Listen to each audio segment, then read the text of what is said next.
Rich Dad, Poor Dad.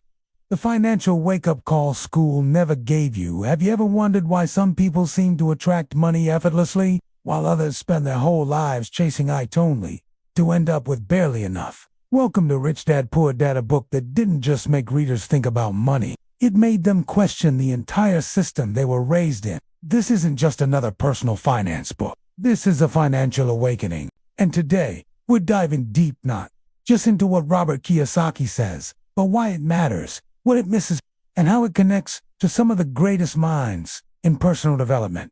Let's start with the man behind the message. Who is Robert Kiyosaki? Robert Kiyosaki grew up in Hawaii, raised in a modest family where education was sacred and job security was the dream. He served in the Marine Corps and later pursued a career in business. But what truly set him apart was his ability to challenge conventional thinking. He saw two powerful influences in his life. His biological father, well-educated man he calls Poor Dad, and his best friend's father, a wealthy entrepreneur, his rich dad. These two men gave him two radically different worldviews. And from that contrast, a philosophy was born, a philosophy that's reached millions. Let us uncover 5 big ideas from Rich Dad, Poor Dad and wrap them in vivid metaphors you want to forget. 1. Don't work for money, make money. Work for you. Imagine being the captain of a ship. Most people are rowing all day just to keep it moving. Kiyosaki wants you to step off the oars and start building engines. Passive income through investments and assets is your motor. It runs while you sleep. 2.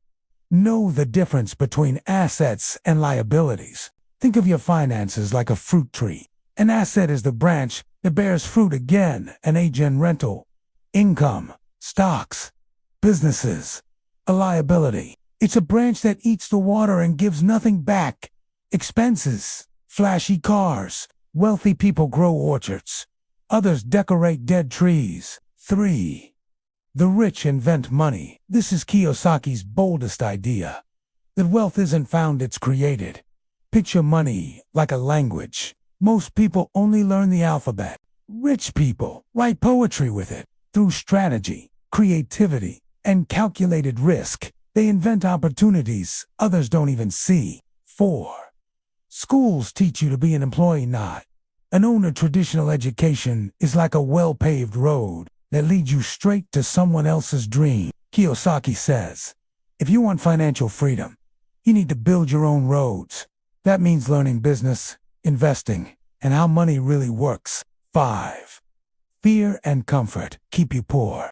Imagine a golden cage. It's beautiful, safe, and familiar, but still a cage. Fear of risk and love of comfort trap people in jobs and lifestyles they don't control. Rich Dad taught that stepping outside that cage is scary, but it's where freedom begins. But every bright idea casts a shadow. So, let's look at the critiques. 1.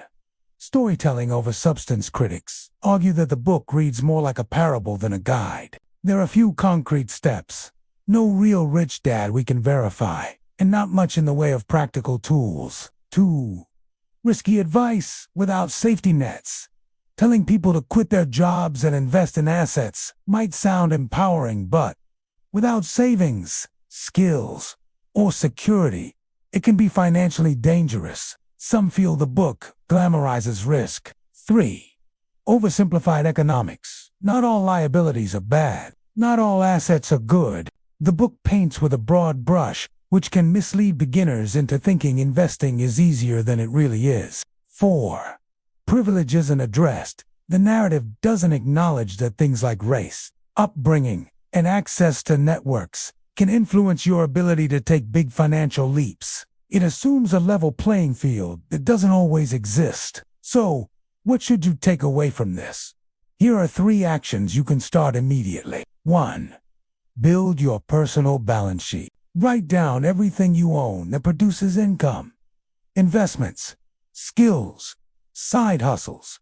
Then list your expenses and debts. You'll quickly see where your energy is going and how to redirect it. 2. Invest in financial education. Start small. Read books. Watch videos. Follow reputable investors. The more you learn, the better your decisions. Make financial literacy your second language. 3. Shift from consumer to creator. Instead of buying more liabilities, clothes, gadgets, lifestyle upgrades, use your money to create something. A blog, a product, a rental, a dividend-paying stock. Make your money go to work. Now, here is where things get really interesting when Kiyosaki's ideas start echoing other giants. In personal finance and Think and Grow Rich by Napoleon Hill. Hill taught that wealth begins with a burning desire and a definite purpose. Kiyosaki builds on that.